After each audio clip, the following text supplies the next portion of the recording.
وزیراعظم پاکستان کے غربت مٹاؤ پروگرام احساس کفالت دادو میں کٹوتی کے خلاف متاثرین کا زونل مینیجر کے خلاف احتجاجی مظاہرہ۔ دادو میں ہمارے نمائندہ محمد علی سومرو کی خبر کے مطابق دادو میں احساس کفالت پروگرام کے مطابق غریب عورتوں کو ملنے والی رقم سے کٹوتی کے خلاف متاثرین کا زونل مینیجر حبیب بینک جاوید اختر چانڈیو کے خلاف انڈس ہائی وے دادو جوہی پر احتجاجی مظاہرہ ہوا۔ مظاہرین نے احتجاج کرتے ہوئے کہا کہ جب سے زونل مینیجر جاوید اختر چانڈیو آیا ہے ملنے والی رقم سے کٹوتی کا سلسلہ تیز ہو گیا ہے۔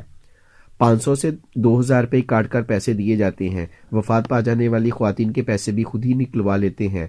کروڑوں روپے کی کرپشن کی جا رہی ہے جس کو کوئی پوچھنے والا نہیں ہے۔ احساس کفالت سپورٹ پروگرام کے افسران تک شکایت پہنچانے کے باوجود کوئی سنوائی نہیں ہو رہی، مجبوراً احتجاج کرنے پر مجبور ہوئے ہیں۔ مظاہرین نے وزیراعظم Pakistan, chief justice Pakistan, chief justice Sindh high court اور پروگرام کی چیئرمین ثانیہ نشتر سے نوٹس لینے کا مطالبہ کیا ہے۔